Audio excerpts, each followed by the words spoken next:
ಜಾರಕಿಹೊಳಿ ಅವರು ಪರಿಸ್ಥಿತಿ ಅಂದ್ರೆ ರಾಜಕೀಯವಾಗಿ ಅವ್ರಿಗೆ ಹಿನ್ನಡೆ ಆಯ್ತೇನೋ ಅನ್ನೋ ಒಂದು ಮಾತು ಹುಡುಕಿ ಬರ್ತಾ ಇದ್ದಾವೆ. ಇದೆಲ್ಲ ನಡೆದನ್ನು ಸೂಕ್ಷ್ಮವಾಗಿ ಅಬ್ಸರ್ವೇಷನ್ ಮಾಡಿದಾಗ ಇದರಿಂದ ಇನ್ನೂ ರಾಜಕಾರಣಿಗಳು ಒದ್ದಾರಪ್ಪ ಇದರಲ್ಲಿ ಈ ನಿರ್ದೇಶಕರಲ್ಲಿ ಯಾರ್ಯಾರು ಸಪೋರ್ಟ್ ಇರ್ತದ ಇದರಿಂದ. ಮತ್ತೆ ಅವ್ರ ರಾಜಕಾರಣಿಗಳು ಪ್ರಬಲ ರಾಜಕಾರಣ ಅಂತ ಅಲ್ಲಿ ಎ ಬಿ ಪಾಟೀಲ್ ಮತ್ತು ಇನ್ನೊಬ್ರು ನಮ್ಮ ಕತ್ತಿ ಕುಟುಂಬದವರು. ಈಗ ಅದರಲ್ಲೂ ರಮೇಶ್ ಕತ್ತಿ ಅವರು ಅದನ್ನ ಪೂರ್ಣವಾಗಿ ಇಟ್ಕೊಂಡಿದ್ದಾರೆ. ಹೆಣ್ಣಿನ ಕೇಸ್ ಮೇಲೆ ಅಂತ ಅಲ್ಲಿ ಏನು ಡೆವಲಪ್ಮೆಂಟ್ ಆಗ್ತದೆ ನೋಡ್ತಾನೆ ಇರ್ತಾರೆ. ಈ ಎಲ್ಲ ಗಡ್ಡೆಗಳಿಂದಾಗೆ ಈ ಹಿರಣ್ಯಕೇಶಿಯ ಮುಂಬರುವ ಚುನಾವಣೆಗಳಲ್ಲೇ ಒಂದು ರೀತಿ ನಮ್ಗೆ ಹಿನ್ನಡೆ ಆಗ್ಬೋದು ಅನ್ನೋ ಕಾರಣಕ್ಕೂ ಜೊಲ್ಲೆ ಅವರು ಹೊರಟಿರ್ಬೋದು. ಅದೇ ಕಾಲಕ್ಕೆ ಈ ವಿಷಯವಾಗಿ ಇಲ್ಲಿವರೆಗೆ ಏನು ಹೊರಗೆ ಬಂದಿಲ್ಲ. ಜಾರಕಿಹೊಳಿ ಸಹೋದರರು ಏನು ಜೊಲ್ಲೆ ಅವ್ರ ಏನು ಮಾತಾಡಿರ್ಬೋದು, ಏನು ಡೆವಲಪ್ಮೆಂಟ್ ಆಗಿರ್ಬೋದು ಅನ್ನುವಂಥದ್ದು.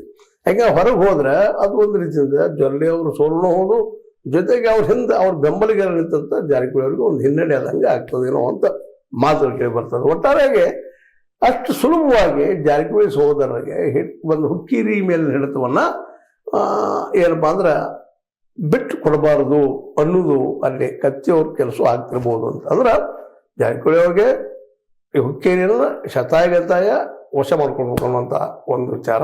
ಅದು ತಮ್ಮ ಶಕ್ತಿಯನ್ನೆಲ್ಲ ಬೆಳೆಸ್ಕೊಳ್ಬೇಕಂತೇಳ. ಅದೇ ಕಾಲಕ್ಕೆ ಆ ಶಕ್ತಿಯನ್ನು ತಡಿಬೇಕು ಅನ್ನೋದು ಅದ. ಇವೆಲ್ಲ ನೆರಗಟ್ಟೊಳಗೆ ಹಿರಣ್ಯಕೇಶಿ ಇದ್ದಿದ್ದು ಇವತ್ತು ಒಂದು ಇವರೆಲ್ಲರ ರಾಜಕೀಯ ಏನಪ್ಪ ಅಂದ್ರೆ ಶಕ್ತಿ ಕೇಂದ್ರ ಆಗಿ ಪರಿವರ್ತನೆ ಆಗ್ತಾ ಇದೆ. ಆದ್ರೆ ನಾವು ಇನ್ನೊಂದಿಷ್ಟೇ ಸಂದರ್ಭದಲ್ಲಿ ಇದೇನೂ ಆಗಲಿ ಅಲ್ಲಿಯ ರೈತರಿಗೆ ಮತ್ತು ದುಡಿಯುವ ವರ್ಗಕ್ಕೆ ಅನ್ಯಾಯ ಆಗದೇ ಇರಲಿ ಅಂತೇಳಿ. ಯಾಕಂದ್ರೆ ಜಾರಕಿಹೊಳಿ ಸಹೋದರರಾಗಿರ್ಬೋದು, ಜೊಲ್ಲೆಯವರಾಗಿರ್ಬೋದು, ಜೊಲ್ಲೆಯವರಲ್ಲಿ ಹೋದಾಗ ಇಲ್ಲ ರೈತರಿಗೆ ತೊಂದರೆ ಆಗ್ತದೆ, ಅಲ್ಲಿ ಕೆಲಸಗಾರ ತೊಂದರೆ ಆಗ್ತದೆ ಅಂತ ತಿಳ್ಕೊಂಡು ಏನೋ ಹೋದ್ರು. ಆದ್ರೆ ಇವತ್ತು ಹೊರಗೆ ಬರ್ತಾ ಇದ್ದಾರೆ. ಅದಕ್ಕೆ